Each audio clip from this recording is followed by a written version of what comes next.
Bonjour à tous.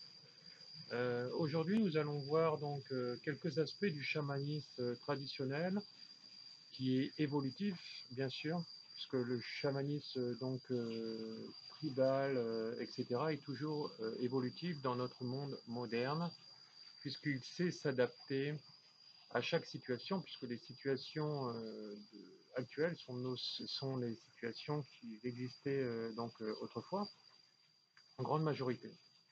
Alors, autrefois, le passage par la mort dans l'initiation d'un jeune chaman était obligatoire.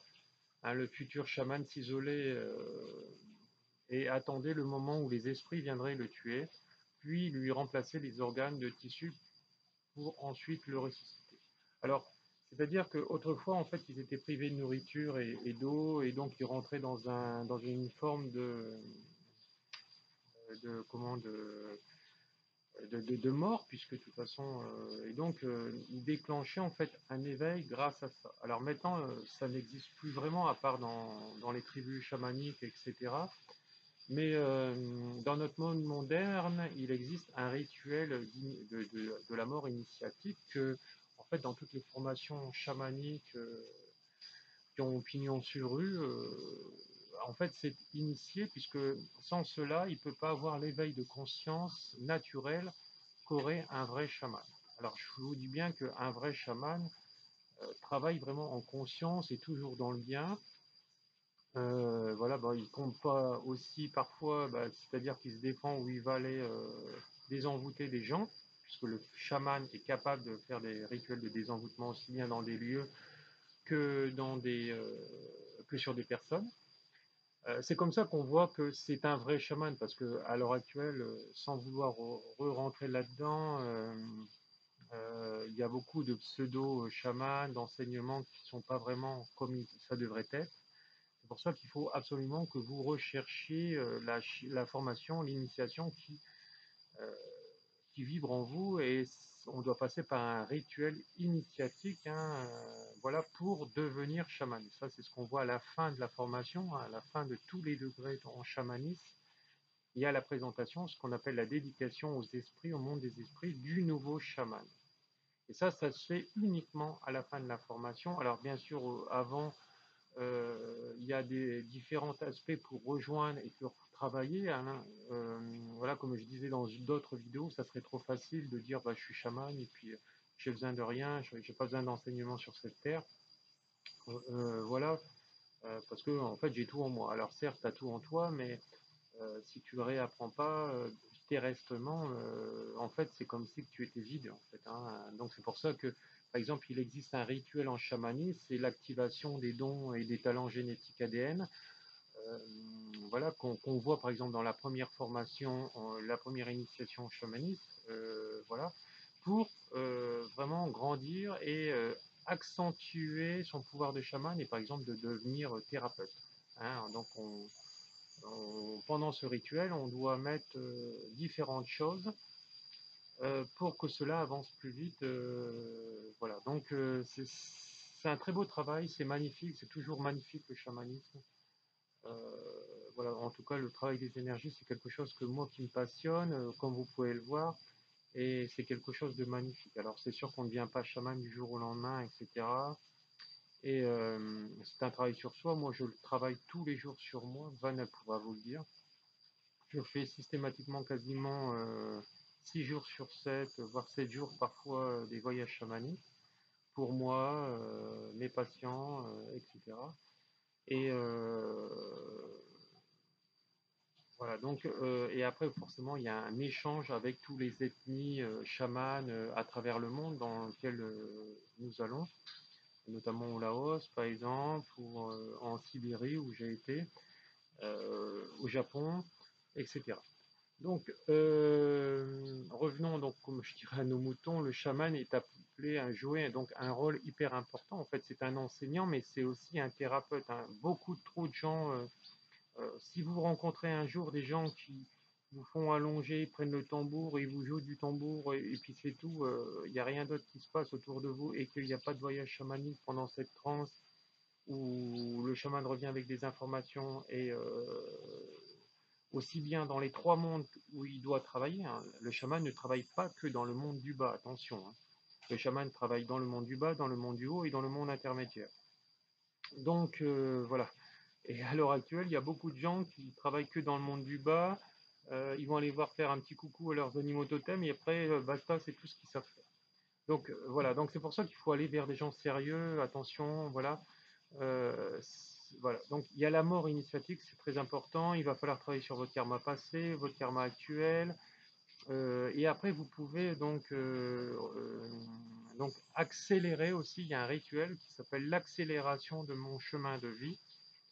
Et tout ça, on le voit dans le premier niveau, en chamanisme. C'est quelque chose de magnifique. Et souvent, les gens me téléphonent ou m'envoient des mails et me disent, mais Monsieur Martel, ça m'a transcendé, etc. Après ce stage, par exemple, pendant le stage, j'ai eu des crises de guérison. Peut-être que ça m'a fait mal, mais en fait, ça a remoué toutes les cochonneries que j'avais en moi pour justement me libérer. Alors le chaman, il est là, il est présent, etc. Il vous fait des soins aussi pendant le stage, hein. Donc après, il y a le karma de la lignée. Nous ressentons tout au long de notre vie les conséquences et les effets des agissements de nos aïeux, de nos proches, les plus lointains et les ancêtres. Nous ne pouvons échapper au karma de la lignée. Alors ça, c'est le karma de la lignée, c'est hyper important. Il faut le travailler. Alors vraiment dans tous les enseignements chamaniques, dans toutes les formations, les initiations chamaniques, c'est un travail nécessaire et primordial.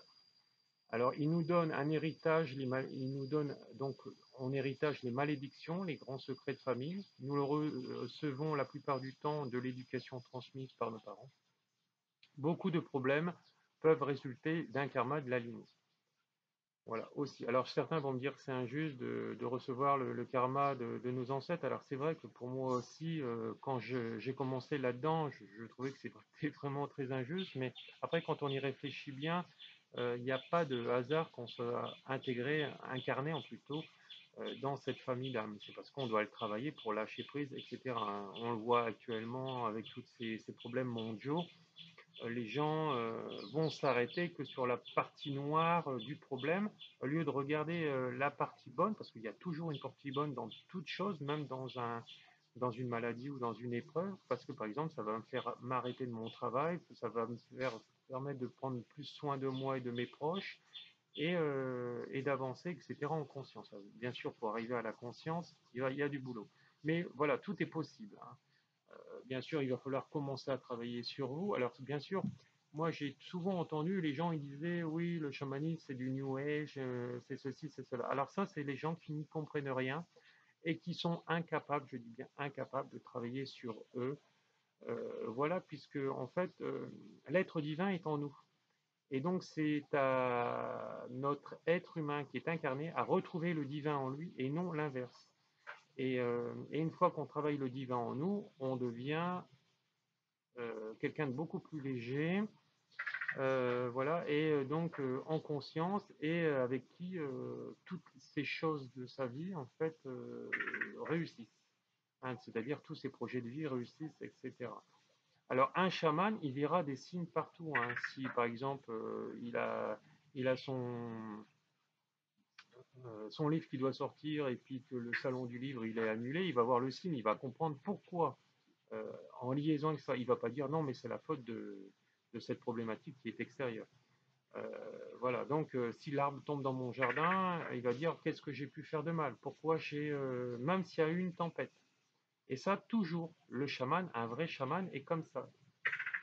Voilà, si ma maison se fait inonder, la rivière sort de son lit, il va dire oui, effectivement, j'ai vraiment dérangé les esprits, et même si je peux paraître bien devant les caméras pour certaines personnes qui font ces choses-là, au fond de moi, j'ai beaucoup de problématiques encore à régler, hein. Voilà, donc c'est pour ça qu'il faut faire hyper attention parce qu'il y a beaucoup de gens qui vont enseigner le chamanisme mais qui sont incapables, je dis bien incapables, qui ne font pas de soins chamaniques et ça c'est une erreur monumentale.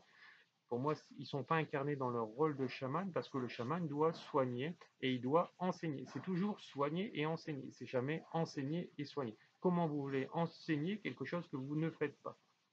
Ça ne vibre pas en vous à ce moment-là. Donc ça, vous le voyez, alors le chaman, il travaille aussi bien à distance, mais il travaille aussi en cabinet. Voilà. Alors, beaucoup de problèmes peuvent résulter du karma de la ligne. En effet, certaines situations graves se perpétuent de génération en génération. Alors, les malédictions, les ruptures, les séparations, les mariages ratés. Souvent, les gens ils vont me dire oh, mais bon, c'est le hasard, monsieur Martel. Non, non, il n'y a pas de hasard, il n'y a pas de fatalité, il n'y a pas vraiment une fatalité. La fatalité, on se la crée à travers ces siècles d'incarnation, parce qu'il n'y a pas de notion de temps là-haut. Et voilà. Donc des divorces, des mauvaises relations entre parents-enfants, ça c'est comment je vais percevoir la situation et comment je vais me mettre en opposition. Des maladies congénitales, maladies karmiques, des histoires qui se répètent inlassablement. Alors il n'y a pas de hasard, si vous êtes une femme et ça ne va pas avec le conjoint, aussi bien homme que femme, c'est qu'il y a réellement une problématique qui est liée en vous. Elle fait partie de tout ce que je viens d'énumérer précédemment. Alors, il y a d'autres faits aussi qui sont liés à tout ça, mais le travail chamanique, c'est quelque chose qui va me permettre vraiment de grandir. Voilà. Donc, le travail chamanique sur le karma de la lignée peut régler ces problèmes pour vous et pour les générations suivantes. Alors, pendant ce stage, en fait, entrez en contact avec vos aïeux, la première mère, chaque lignée. Nous travaillons aux côtés de nos guides et de nos alliés pendant toute notre vie. Nous accumulons des blocages sur notre corps physique. Notre corps représente notre vécu, toute notre histoire personnelle.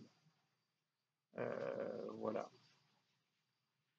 Les anciens chamans ont associé la maladie et les blocages à l'un ou à l'autre des 4 éléments. Ils connaissent différentes méthodes de guérison en agissant directement sur le corps humain. Ils savaient qu'en pratiquant certaines postures, en fait, l'exercice, ils pouvaient soigner certains maux physiques ou psychiques, maladies, blocages émotionnels, leur angoisse, traumatisme, dépendant. Alors pour le chaman, c'est toujours psychologique, et après ça devient physique, mais parfois on ne comprend pas pourquoi ça nous tombe dessus. Alors déjà parce que ça vient de nos parents, nos ancêtres, donc nos parents sont nos ancêtres, nos grands-parents, etc., et puis toute la lignée précédente. Et voilà. Et donc, s'il y a quelque chose que j'ai refusé autrefois, quand je vais renaître, me réincarner, elle va se reprogrammer. Hein, mon disque dur va être rechargé et le programme est lancé. Voilà, donc il n'y a pas de hasard. Et plus je vais me soumettre à un acte négatif, à des actes négatifs, ou à des croyances que je crois que c'est négatif, ou que je me laisse manipuler par des gens, et en fait de compte, je peux, si je suis quelqu'un de naïf, je dirais de bête, entre guillemets, qui se laisse manipuler, je vais croire forcément, sans preuve matérielle, ce que les gens vont dire, et donc je vais répercuter ça dans la vie des autres, mais ce qu'on ne va pas voir, c'est qu'on va bloquer sa vie. Hein. Donc c'est quelque chose de très important que vous devez comprendre, attention. Voilà. Euh, donc, en fait, il y a plusieurs de ces pratiques on trouvait dans la psychothérapie traditionnelle, moderne. Hein. Donc, il est vrai que certaines choses, on peut le soigner donc avec d'autres méthodologies, mais pas toutes, hein, bien sûr. La présence d'intrus non désirables sont souvent une source de dysfonctionnance physique et psychique qui peuvent entraîner des maladies, dépressions, infections, douleurs musculaires, blocages. Donc, par exemple, dans chaque lieu d'habitation, il y a un maître des lieux. Hein, et donc, si vous n'avez pas son autorisation, si vous l'avez contrarié, si vous avez été irrespectueux, si vous avez changé la confection, par exemple, de votre maison, sans lui demander l'autorisation, il se peut vous créer un désordre chez vous, qu'il y a des choses qui disparaissent, des blocages de vie, que vous allez vous énerver avec votre fille et que votre fille va rentrer dans une dépression monstre que vous ne pourrez pas et jamais la gérer correctement. Parce qu'en fait, il y a un manque de respect puisque vous faites aussi, vous avez une méthode de faire que vous faites un peu comme le téléphone arabe, hein, c'est-à-dire que vous allez raconter des choses qu'on vous a dit mais qui ne sont pas forcément vraies et qui sont liées à les interprétations des autres. Je vous dis bien que l'interprétation des autres n'est jamais la vraie interprétation des choses. Elle peut venir que de vous-même, la vraie interprétation, par rapport à si vous avez trouvé votre point d'équilibre, bien sûr. Voilà, donc c'est quelque chose qu'il faut faire très attention aussi. Alors oui, les âmes errantes existent, ce qu'on appelle des âmes vagabondes. Alors ça aussi, on vous apprend aussi à le faire dans le deuxième niveau en chamanisme, comment raccompagner donc au royaume des morts en fait des âmes qui sont perdues, qui sont bloquées par leur famille, qui restent à cause de la belle maison ou de la belle voiture. Voilà, donc il y a différents protocoles qu'il faut respecter. Euh, le but en fait de l'extraction est de faire sortir les esprits de la maladie afin de faire de la place pour le retour de votre pouvoir et ainsi permettre une meilleure circulation de l'énergie dans votre corps. Oui, parce qu'en fait, il y a beaucoup de choses qui vont bloquer votre vie et si vous ne vous sentez pas bien, bah, c'est souvent lié à un lieu aussi d'habitation. Alors tout ça, ça peut se faire à distance. Parfois, il faut se déplacer suivant les lieux, puisque parfois il y a des vortex qui sont ouverts. Certaines personnes ont pu très bien faire aussi, où vous habitiez chez vous, la magie noire. Donc ils ont par exemple ouvert des vortex qui sont ouverts et qui laissent rentrer des entités du bas astral. Voilà. Euh, donc la présence d'inscrits non désirables sont souvent une source de dysfonctionnement physique et psychique qui peuvent entraîner des maladies, dépressions, infections douloureuses, musculaires et blocages. Donc il faut faire hyper attention. Ça, seul un vrai chaman pourra vous dire d'où ça vient.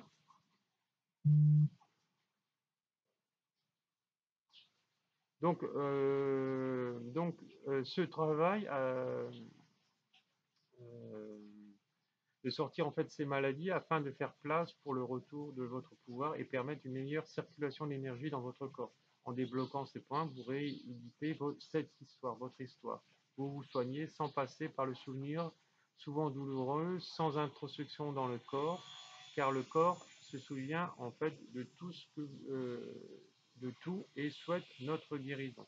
Alors avant que ça soit dans notre corps, forcément c'est dans notre âme, quand c'est lié forcément aux incarnations précédentes. Donc c'est pour ça qu'on va travailler sur le karma du passé et sur le karma actuel.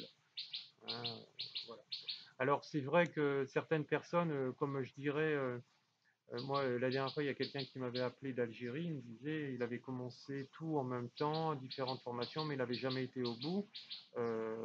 Donc après c'est vrai qu'avec du recul, on comprend que la personne, elle a un manque de motivation, même si elle ne veut pas le reconnaître. Il y a un manque de motivation de continuer les choses, etc. Parce que parfois, tout ne se règle pas en une fois, etc. Et donc, il va falloir travailler parfois sur plusieurs schématiques, euh, les unes après les autres. Parce qu'on ne peut pas travailler tout en même temps, c'est comme ça. Alors, cette formation, en fait, vous enseigne comment retirer les esprits de la maladie qui se sont logés dans les différentes parties de votre corps. Vous serez initié à cette technique de soins pour vous permettre d'aller chercher dans le corps de la personne les esprits de la maladie, les extraire grâce à un rituel chamanique spécial.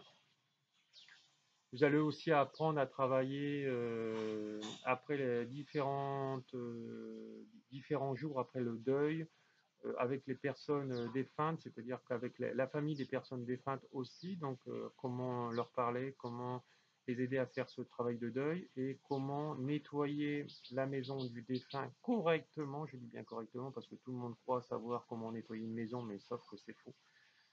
Il y a un protocole à respecter, c'est pour ça que chez certaines personnes ça ne marche jamais. Euh, voilà, et que moi je dois souvent repasser derrière parce qu'il y a un protocole à respecter par rapport à certains jours et un certain nombre de jours qu'il faut respecter pour passer l'âme du défunt. Hein, parce que l'âme du défunt doit rester ici-bas, mais elle ne doit pas monter tout de suite. Hein. Voilà, donc ça on le verra pendant la formation. Alors une personne peut avoir perdu une partie de son âme ou essence, causant ce que le chaman appelle les pertes d'âme. Les pertes d'âme est très souvent considérée par les chamans du monde comme une cause majeure de la maladie et de la détresse. Oui, c'est tout à fait ça. Euh, Souvent, bah, parfois il y a des attaques psychiques, ce qu'on appelle le mauvais œil dans certaines religions, ou des cas d'envoûtement, et cela existe réellement. Après, il y a des lieux telluriques. Par exemple, moi je vous donne des lieux telluriques parce que, par exemple, l'arsenal de Toulon, l'arsenal de Brest sont des lieux telluriques hyper négatifs. Hein, c'est des égrégores, des vortex qui sont ouverts à l'intérieur. Alors c'est normal que certaines personnes vont mal, et que tous ceux qui y travaillent, bah, leur vie est plombée. Hein, parce qu'en fait, c'est des champs vibratoires et en fait, on attire à soi euh, bah, les souffrances. Donc, c'est souvent des lieux qui sont liés à la mort, à la guerre, etc. Et c'est pour ça que tous ces lieux-là doivent être nettoyés. Alors, c'est sûr que notre monde moderne, actuellement, n'est pas prêt parce qu'il est que moderne sur le papier. Il n'est pas moderne, en fait, dans l'énergie, dans l'amour de ce qu'il pourrait donner à son prochain. Alors, tout événement causant une forme de choc est potentiellement responsable d'une perte d'âme. Toutefois, un même événement peut causer une perte d'âme ou une personne, mais pas à une autre. Alors, c'est suivant comment la personne aura travaillé sur elle. Hein. Bien sûr, ça va causer chez certaines personnes. Tout traumatisme émotionnel ou physique peut avoir un effet de partie de l'âme qui quitte le corps afin de pouvoir suivre l'expérience. En soi-même, cela est positif car cela nous permet de suivre la douleur de ce traumatisme. À la suite de cela, la personne se sent différente. Oui, donc moi j'ai eu des gens qui se sentaient en fait morcelés, vidés, déconnectés d'elles-mêmes, de ses émotions, pas tout à fait là, pas pleinement engagés dans sa vie, hein, un petit peu comme un robot en mode arrêt, voilà, comme si on leur avait fait off en eux. Les effets de cette perte sont plus ou moins considérés selon l'importance des morceaux perdus. Il est bien évident, les qualités et les capacités liées à cette part d'âme sont également perdues par la personne.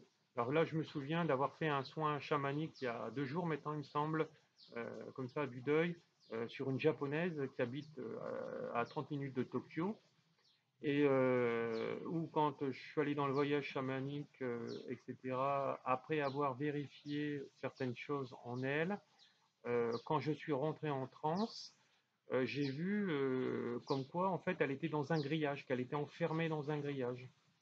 Et donc je lui ai relaté tous ces faits, je lui ai dit je t'ai vu donc les mains liées, euh, tes mains étaient liées, que un grillage t'entourait comme si tu étais en prison.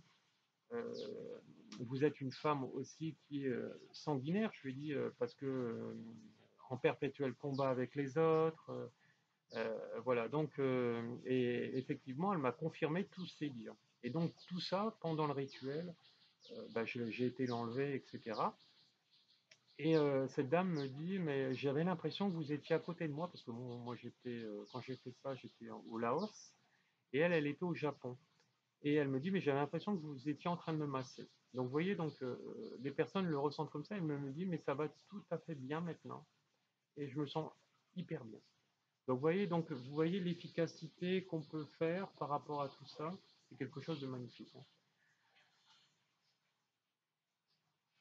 Donc, et bien évidemment, les qualités et les capacités liées à cette perte d'âme sont également perdues pour la personne. Cependant, les fragments d'âme peuvent être aussi emprisonnés dans des vies antérieures, créant ainsi un lien énergétique avec la vie actuelle. Alors forcément, si c'est bloqué à l'extérieur, donc dans la vie antérieure, dans votre vie actuelle, ça ne peut pas marcher dans ce cas-là. Donc c'est pour ça que le chaman remonte dans les vies antérieures. Et après, il va aller nettoyer le karma dans cette vie passée, dans cette vie présente plutôt, excusez-moi. Voilà. Donc un des symptômes courants dus à la perte d'âme est la dissociation. Une perte d'âme peut également causer une dépression chronique, maladie, syndrome de post-stress, traumatique, insuffisance du système immunitaire, dépendance, tendance suicidaire, chagrin continu et vous empêcher de former des relations saines, créer votre vie telle que vous la désirez véritablement. Voilà, donc il va falloir travailler sur vous, essayez d'en parler aux gens qui sont autour de vous, qui, euh, qui, euh, qui vivent avec vous, et puis s'ils sont prêts à évoluer en même temps que vous et faire un travail à peu près équivalent, bah, vous pourrez les aider, et en vous aidant, puisque c'est toujours en effet miroir, je dis bien c'est toujours en effet miroir, et si on préfère fuir et dire bah non mais écoute moi je préfère travailler tout seul, vous mettez déjà une balle dans le pied. Donc voilà. Après, si la personne ne veut pas, bah, elle ne veut pas. Il y a des gens qui avancent à la vitesse de la lumière dans le développement personnel et après, bah, vous dites wow, comment ils font. C'est aussi beaucoup une question de motivation. C'est aussi une question par rapport à ses vies passées, à leur guide, parce qu'on n'a pas tous les mêmes capacités par rapport aux guides, hein. On a des guides parfois qui sont très très hauts chez certaines personnes et chez d'autres un peu moins hauts, parce qu'il y a des gens qui ont des guides, je dirais, en fait, parce que en fait, leur mission sur cette terre, par exemple, c'est la mission d'un guérisseur. Et donc, quand tu as une mission de guérisseur, tu es forcément obligé d'avoir un guide haut, puisque après, tu vas devoir soigner les gens, leur enseigner, puisque de toute façon, un guérisseur, un très haut guérisseur, devient enseignant, arrive à un moment, mais bien sûr, il faut aussi qu'il soit thérapeute, donc qu'il soigne les gens, hein. Sinon, bah, c'est pas cohérent et la personne n'est pas du tout cohérente envers elle-même, c'est parce qu'elle a des peurs à ce moment-là. Voilà, donc je répète bien que le chaman et tous les énergéticiens sont capables de se soigner. C'est pour ça que moi, mon carnet de rendez-vous, encore actuellement, est plein. Je dis bien est plein. Et quand vous voyez que certains énergéticiens, etc., en France ou ailleurs, te disent bah, moi, c'est vide, il y a ceci, il y a cela comme problématique, etc., bah, devine. C'est parce que tu n'as pas travaillé la confiance en toi. Donc voilà, c'est tout. Après, il faut que leur ego, à ce moment-là, veuille le comprendre. Et ça, c'est une autre histoire. Donc, voilà. Donc, c'est important que vous voyez ces choses-là, que vous travaillez sur vous et puis bah, que vous avanciez en conscience et aller vers des thérapies qui ont quand même opinion sur eux. Voilà, donc n'oubliez pas tout ce que je vous ai dit. N'hésitez pas à vous la repasser en boucle cette vidéo, puisque en fait de compte, ça fait partie des bases même du chamanisme, tout ce que je viens de vous dire. Merci, bon week-end à tous et beaucoup d'amour en cette journée ensoleillée pour nous.